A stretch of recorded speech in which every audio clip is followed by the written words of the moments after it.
নমস্কার আমার চ্যানেলের সকল দর্শক বন্ধুদের।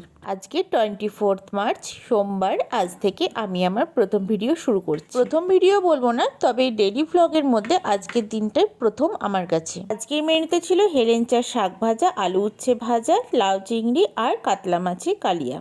আজকের রান্নাগুলো আমি নিজে করেছি বলে এত যত্ন করে বলছি। যাই হোক, সন্ধেবেলা বাবার ইচ্ছা হয়েছিল একটু আলু কাবলি খাবে, তার জন্য সে নিজে হাতে দুটো আলুও সিদ্ধ করে রেখেছে। আমাকে বলেছে পেঁয়াজ টেঁয়াজ কুচিয়ে একটু মাখিয়ে দিতে। আমি সেই মতো ভেজানো ছোলার ওপরে আলু সিদ্ধগুলোকে কুচি কুচি করে কেটে কাঁচা লঙ্কা, পেঁয়াজ, ধনেপাতা, চাট মশলা সব কিছু দিয়ে একটু মাখিয়ে তার ওপর দিয়ে তেঁতুল জল ছিটিয়ে আর একটু বিট লবণ, টমেটো কুচি এইসব দিয়ে মাখিয়ে দিয়ে দিয়েছি। তবে সত্যি কথা বলতে ছোট থেকে আমার এই আলু কাবলির ওপরে কোনো রকম ভালোবাসা ছিল না, তবে এই শ্বশুরমশাইয়ের দেখে দেখে আমারও এখন খেতে ইচ্ছা করে। তবে আজকের আলু কাবলিটা কিন্তু দারুণ হয়েছিল খেতে, স্পেশালি চাট মশলা দেওয়ার কারণে এটার টেস্টটা আরও পাল্টে গেছিলো। এবার যেহেতু স্কুল থেকে দাদা আর ও দুজনেই বাড়ি আসবে, সেই জন্য একটু ডিম টোস্ট বানাচ্ছিলাম। আমাদের বাড়িতে কিন্তু অনেক সদস্য, তবে কিছুদিন হলেও আমার শাশুড়ি মা গেছে চোখের অপারেশন করতে বড়দির বাড়ি, দিদি ভাই আর বাচ্চারা গেছে মামার বাড়ি। বাড়িতে আমরা থাকার মধ্যে 3-4 জন আর কি। লকডাউনের সময় যেহেতু আমরা সকলেই ঘরবন্দি ছিলাম, তাই ঘরে সময় না কাটার ফলে প্রচুর ভ্লগ দেখা হতো। তখনই মাথায় এসেছিল যে ভ্লগিং করব। তখন একটা চ্যানেলও খুলেছিলাম, বেশ 150টার মতো সাবস্ক্রাইবারও হয়েছিল। তারপর আর কোনো কারণে হয়ে ওঠেনি। রান্না বান্নাটা আমার বরাবরই ভালো লাগে, তারপরে আমি ছোট ছোট রান্না করে ফেসবুকে পোস্ট করতাম। অনেকে অনেক ভালোবাসাও দিয়েছে। তারপরে আবার সেই নতুন করে একটা ইউটিউব চ্যানেল খোলা হলো, সেখানেও রান্নার ভিডিও আর খাবার দাবারের ভিডিওই আমি পোস্ট করতাম। হঠাৎ করে আজকে আমার মনে হলো একটু ডেলি ব্লগ করলে কেমন হয়। যেহেতু ডেলি ব্লগের মাধ্যমে দৈনন্দিন কাজকর্মগুলোকে শেয়ার করা হয়, সেই জন্য অনেকেই এটাকে পছন্দ করে না। তবে আমার মনে হয় এটা খারাপও কোনো অংশে নয়, যদি সেটা ঠিকঠাকভাবে করা যায়। আমার ছেলে সন্ধেবেলা সাধারণত ঘুম থেকে উঠলে আমি ওকে একটা করে ফল দিই। আজকে যেহেতু ওর বাবাই ডিম টোস্ট খাচ্ছে, তাই সেটাই ওকে খেতে হবে। ডিম টোস্টের পর আসলো আলু কাবলি, সেটাও তাকে টেস্ট করতে হবে। তারপরে লেগেছে ঝাল আর এক গাদা করে জল খাচ্ছে। রাতে আমাদের রেগুলার রুটি খাওয়া হয়, তাই রান্নার পিসি রুটিটা করে দিয়ে যায়। আজকে রাতে রুটির সাথে খাওয়া হবে কুমড়োর তরকারি, তাই পিসি কিছুটা কুমড়ো কেটে দিয়ে যাচ্ছে, আমি ওটাকে পরে বানাবো।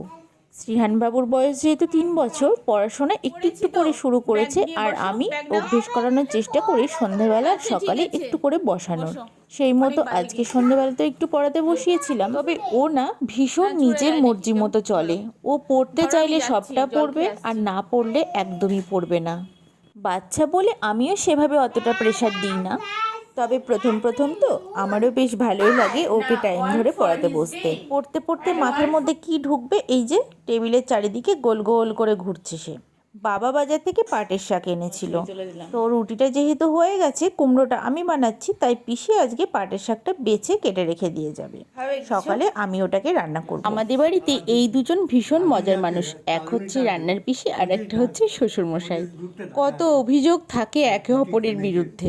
আবার এদিকে পিসি যেদিন না আসে সেদিনকেও তার কত খোঁজ, কেন কি হয়েছিল, তোমার শরীর খারাপ, কেমন আছো, এরকমই চলতে থাকে। এদিকে দেখো কুমড়োগুলো কেটে দিয়ে গেছে, আমি এবার বসাবো তরকারি। না, তবে শ্রীহানবাবুকে নিয়ে এবার একটু বেরোবো ধোসা খেতে, কারণ সে অনেক দিন থেকে বলে রেখেছে ধোসা খাবে। তার কথা মতো তো গেলাম ধোসা খেতে, তবে সামনের একজনকে দেখেছে ছোলা বাটুরা খেতে, ও এখন সেটাই খাবে। ওর কথা মতো আবার সেটাই অর্ডার করা হলো। তবে এটা কিন্তু খেতে বেশ ভালো হয়। বাড়িতে এসে দুষ্টুমি করার জন্য বাবাইয়ের কাছে একটু বকা খেয়েছে, তারপরে মান অভিমানের পালা চললো। তারপরে আমি ওদিকে কুমড়োর তরকারি বসিয়ে সবারই খাওয়া দাওয়া কমপ্লিট করে শুয়ে পড়েছিলাম। আবার আসছি সকালে, যেহেতু সকালে স্কুলে যাওয়া থাকে 9টার মধ্যে, তার জন্য সকালে উঠেই প্রথম কাজ হচ্ছে আমার রান্না বসানো। চাটা সকালে দিদিভাই থাকলে দিদিভাই করে, আর না হলে শ্বশুরমশাই করে। আমি সকালে দুটো তরকারি, ভাত আর টিফিন এই কটা বানিয়ে ফেলি, সেই মতোই করেছি আজকে। এবার শ্রীহানবাবু বায়না হয়েছে ডাব খাবে। বাড়ির একটা নারকেল গাছ ছিল, অন্যদের জায়গায় পড়াতে সেটাকে কেটে দেওয়া হলো। গাছের ডাবগুলো ছিল ভীষণ ভালো, শুধু ডাবও না নারকেলগুলোও ভীষণ ভালো ছিল, তো সেখান থেকে সমস্ত ডাব রেখে দেওয়া হয়েছে বাড়িতে খাওয়ার জন্য। আর শ্রীহানবাবুর বায়না হচ্ছে ডাব খাবে সে সকালে উঠেই। কেমন খেতে? সোজা করে না, সোজা করে না, পড়ে যাচ্ছে। ইদানিং দেখি ও না ডাবটা ভীষণ পছন্দ করছে। দেখছি বাড়ির সামনে দিয়ে যখনই ডাব বিক্রি করতে যাচ্ছে ও বাবার সঙ্গে কিনে নিচ্ছে। তবে ছোট ছোট ডাবগুলো দেখে এত মায়া হচ্ছে, কারণ এগুলো কত বড় হতো। যেহেতু গাছ কেটে দেওয়া হয়েছে তার জন্য সমস্ত ডাবই পেড়ে ফেলা হয়েছে। এবার আসি দুপুরের খাবারে। আজকে দুপুরে আমি রান্না করেছিলাম পাটের শাক, মাছের মাথা দিয়ে ছ্যাঁচড়া আর ডিম কারি। আজকে না মাছ খেতে একটুও ভালো লাগছে না, তাই সমস্ত মাছ ফ্রিজে ঢুকিয়ে দিয়েছি, কালকে হবে। হ্যাঁ, খাবেন না আর কিন্তু, কেমন? একটা খেয়েছো, আজকে কিন্তু আর দেবো না। না, বেশি খেতে নেই বিস্কুট, বেশি খেতে নেই, তাই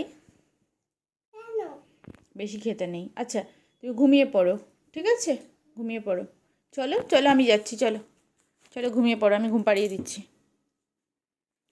দুপুরে যখন আমি খেতে গেছি দেখছি ও এসে বিস্কুটের কৌটো খুলে বিস্কুট খেতে বসে পড়েছে। তবে ওরও খুব একটা দোষ নেই, কারণ ওর ঘুম পেয়ে গেছিল। টাইমে ঘুম পাড়িয়ে দিলে ও এত দুষ্টুমি করে না। তবে আমারও একটু সময়ের অভাব হয়ে গেছে, কিছুদিন পর থেকে একটু ম্যানেজ করে নিতে হবে আর কি। হুম, আচ্ছা খেয়ে নাও, আগে খেয়ে জল খেয়ে তারপরে গলায় বেঁধে যাবে। হ্যাঁ, যাই হোক, যতটুকু পারলাম আমি একটা ডেলি ব্লগ শেয়ার করলাম। কেমন লাগলো আপনাদের অবশ্যই জানাবেন। আজকের ভিডিওটা এই পর্যন্তই। আসছি নতুন ভিডিও নিয়ে, ততক্ষণ ভালো থাকবেন।